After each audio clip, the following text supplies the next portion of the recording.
Welcome to Better Edge, a Northwestern medicine podcast for physicians.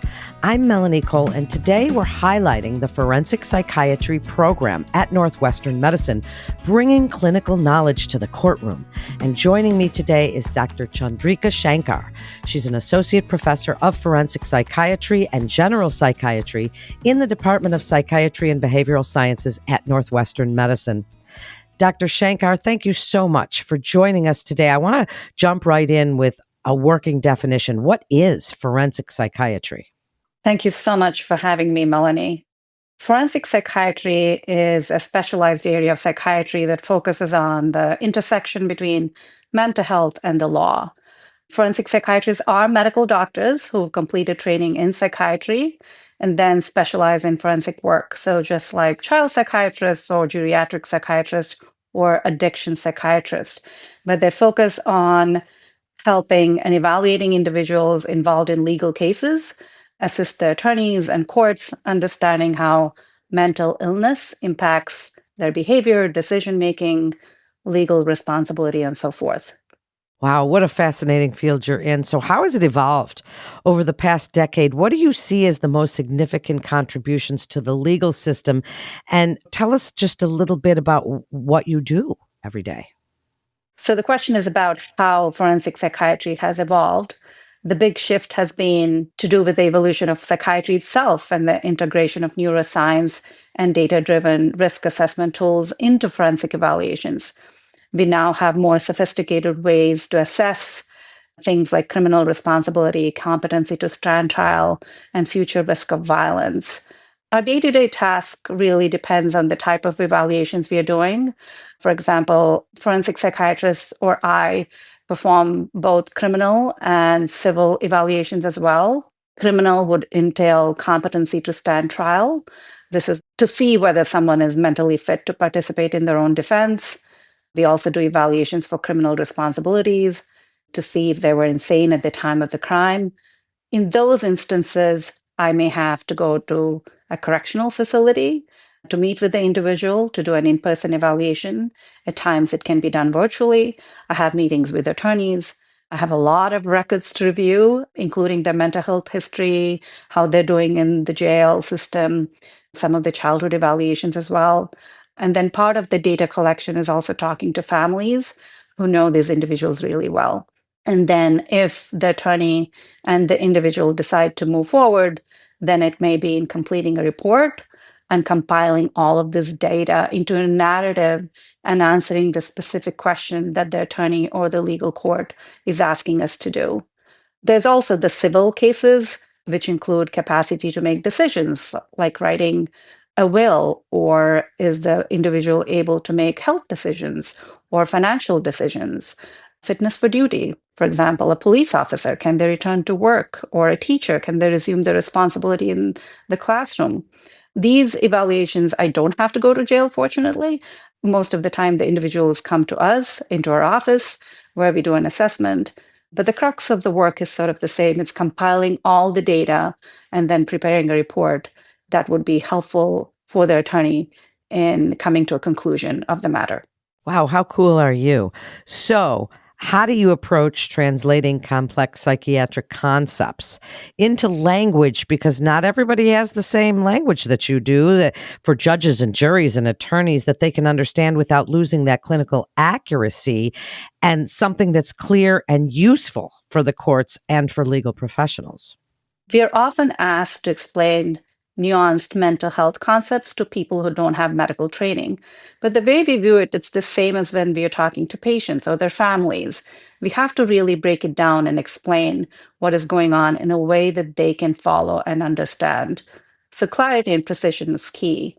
One of the most important things is to really, A, understand what is the legal question at hand, and second, who is my audience? So refraining from using jargons as much as possible, educating the concepts by breaking them down into simple terms, and using analogies. So, for example, my favorite analogy is when I'm trying to explain a manic episode to someone. And though mania is to some degree understood by the public, what it truly feels like for the individual who is having a manic episode is driving a car at a 180 miles an hour on a freeway where the speed limit is, say, 60. And while it feels amazing and you're on a high, it is also extremely dangerous because they cannot stop on time or turn carefully. So the individuals who are having a manic episode often feel completely out of control, feel very grandiose, talk too fast, do things that are very impulsive and dangerous, and can really have long-term consequences as a result. So really breaking that knowledge down into ways that a common man would understand. Yeah, that's a great way to look at it and so understandable. Now, forensic psychiatry often sits at the intersection of medicine and law, which is what you're telling us. So, what are some of the most pressing ethical dilemmas that you encounter, Dr. Shankar, when serving as an expert witness, which you and I talked off the air a little, and you told me that you do have to serve as an expert witness sometimes. How do you navigate that and that balance? I think one of the most pressing dilemmas is maintaining objectivity while being retained by one side in a very adversarial legal system. There can be subtle pressures, sometimes even unconscious, to align with the side that hired you. Or at the core, forensic psychiatrists are physicians. We've been trained to treat people and to empathize and to want to help the individual. And at times, the evaluation is about answering a specific legal question and really remembering that as the end goal and coming back to that every time one deviates or has a moment where you feel conflicted is really important. And in medicine in general and in psychiatry, confidentiality is key. Whereas in forensic psychiatry, everything we say or write may be disclosed in court. So again, being very cautious about the information that's collected, whether it's actually going to help the individual or harm the individual, and being very transparent with the attorney and the individual who we are assessing is really important as well. And the last, I think, quite common dilemma that at times faces people who are working in corrections or an inpatient psychiatric unit where they're treating the individual as clinicians, but may be asked to testify in court for, say, continued involuntary commitment, or when somebody has to be petitioned to court for treatment when they're refusing medications. So, on one hand, they're taking care of the individual, but on the other hand, they have to testify against them, even if it is for their benefit, can be very tricky because the question is, how do you go back after having said all of those things that the individual perceives as things against them and then try to rebuild that relationship, which is supposed to be therapeutic and empathic, can be really challenging. You have such an interesting job. And while we're talking about those assessments and serving as a witness, walk us through the nuances a little bit of assessing that competency to stand trial versus criminal responsibility. I mean, we've all seen the television shows, and you've spoken about guardianship or fitness for duty, some civil matters. How do you assess someone on their competency to stand trial in the case of maybe some really heinous crime? The concepts can be very confusing because competency or capacity is used on the civil side as well as on the criminal side. On the civil side, capacity or competency can be medical decision making. So, say somebody is admitted in a hospital and they have to have a surgery, but they're refusing. Do they have the capacity to deny the treatment? Or do they have the capacity to write a will? Or do they have the capacity to make financial decisions? So that's one aspect of the civil side of assessing whether somebody has the cognitive ability to make all these very important decisions. On the criminal side, again, when we are going to assess somebody, whether they have competency to stand trial, it's essentially seeing, is the person mentally able to understand what's happening in court and help a lawyer with their defense. And it's about their mental state right now, not when the crime happened. And the key to remember is it's not about the crime. We are not there to determine whether the individual did the crime or not, however heinous it may be. The question is, do they understand what the police are saying they did? And are they able to weigh the evidence and the witness that's against them? And are they able to assist in their own defense with the help of a counsel? Do they have the cognitive ability to make decisions to move their case forward? So it is really important, and comes back to your previous question of ethical dilemma, of remembering it's not about the crime, it's not about whether they did it or not. It's, do they understand what have they been charged with, and can they work with their defense attorney and moving things forward? Very specific question and very targeted interview. Wow. So you really did just clear that up, because I think that that is something that many people don't really understand. It's not about the crime itself. It's about, do they understand what they're being charged with? So while we're kind of along those lines, misconceptions about your field and about what you do, what do people ask you when they find out what you do for a living? What misconceptions do you frequently encounter, both in the courtrooms and in the real world? Well, psychiatry itself, there's so many misconceptions, because you walk into a party and somebody asks you what you do, and you tell them you're a psychiatrist, they assume that you can read their mind.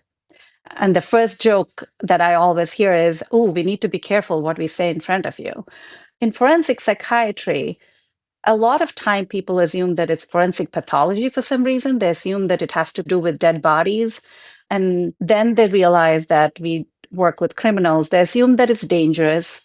They assume that we are trying to get people off, and that we are overly empathetic with violent individuals. Now, for certain fields of medicine, Dr. Shankar, we have risk assessment tools for cardiovascular disease, your risk of diabetes or a genetic disease. So in your situation and forensic settings, how do you balance a predictive value with individualized clinical judgment, especially when public safety might be at stake? And while you're telling us that, if you're teaching trainees this same skill to remain objective when testifying or to use these predictive values, how do you do that? Risk assessment tools can be definitely helpful. They're designed to look at patterns in behavior, historical data, and other factors to estimate how likely someone to be violent again, to reoffend. But the way we look at them is, it's a tool that can be helpful. It's a checklist or a calculator, but not to oversimplify the data that's provided. It will not replace an in-depth evaluation. That's where the clinical judgment comes in. And as a forensic psychiatrist, it's really important to look at the whole person, not just the numbers and not just at what the risk assessment tools provide, because we have to be mindful about what the tools are, what is the population that they're being tested on, because a lot of times these risk assessment tools have been tested on forensic populations, so people who are in the correctional system, not necessarily those who are mentally ill. Now, it's a different thing that nowadays, because of deinstitutionalization and with reduction of hospitals, most of the mentally ill population are housed in correctional facilities, but the same risk assessment tools don't apply as accurately to them, even if they have a history of legal enmeshment and violence. One has to consider the individual's mental state. Are they taking treatment? Their willingness to engage in treatment, the social support, sobriety, all of those factors.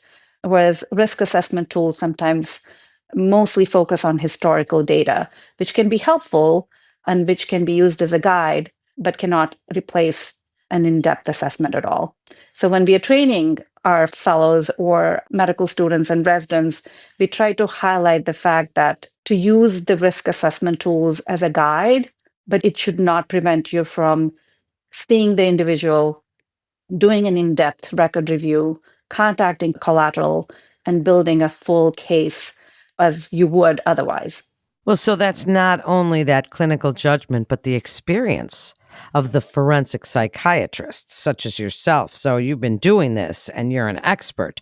So I imagine imparting that knowledge and expertise to these trainees is just so important so that they can go in the right direction with these things. I only have a few more questions, but boy, you and I could talk a while because this is really such an interesting topic, and what you do for a living is absolutely fascinating. And with the rise of telepsychiatry, and we're seeing that all over the place, and AI assisted evaluations, like even chat. How do you foresee technology shaping forensic psychiatry in the next 5 years or so? Do you see AI and things like that coming into play with this? And what about telepsychiatry? You mentioned that some of what you do can be done in televisits.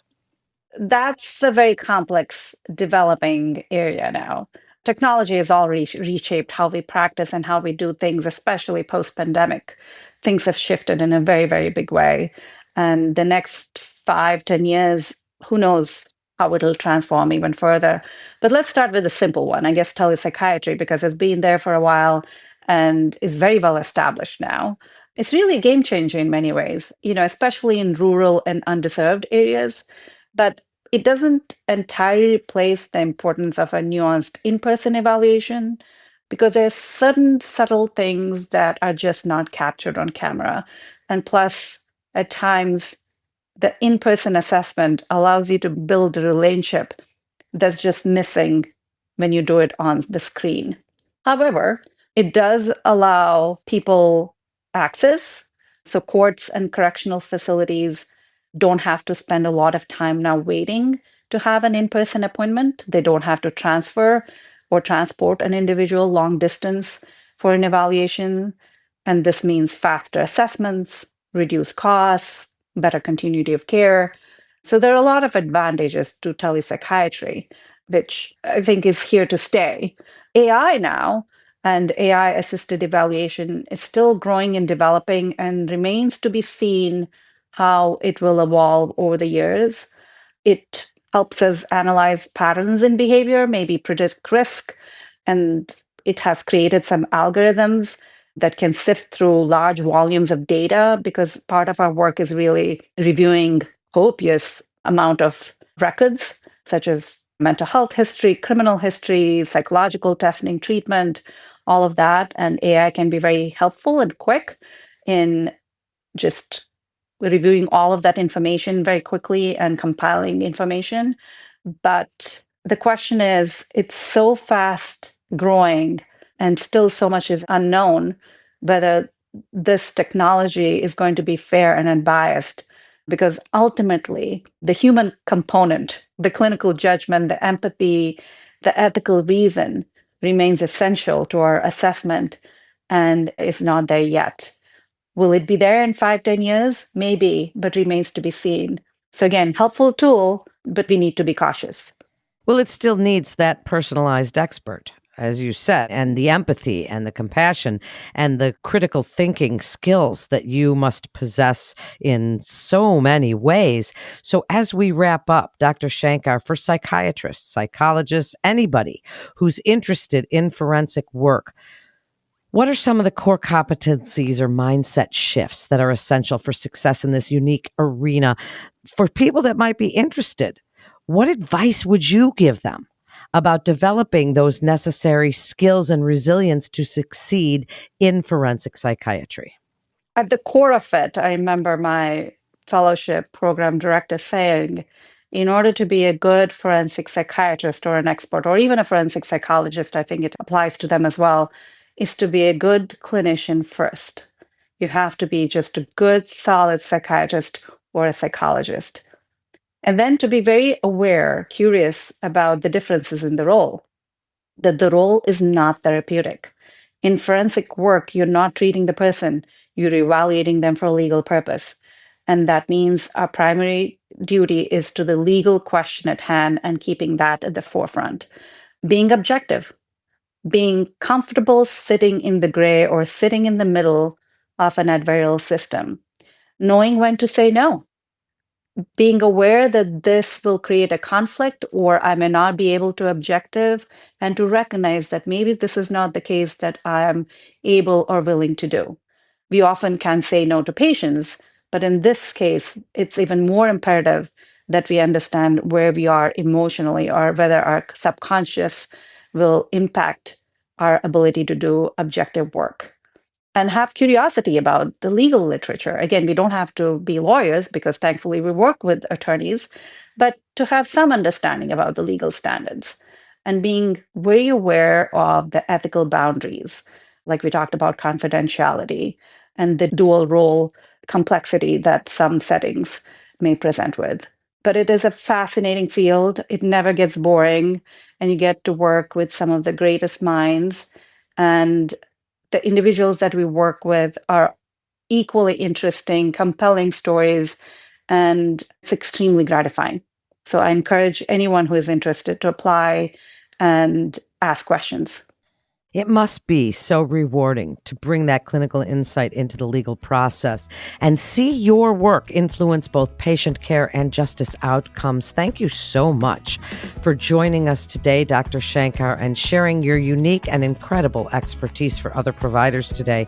To refer your patient or for more information, please visit our website at breakthroughsforphysicians.nm.org/psychiatry to get connected with one of our providers. That concludes this episode of Better Edge, a Northwestern Medicine podcast for physicians. I'm Melanie Cole.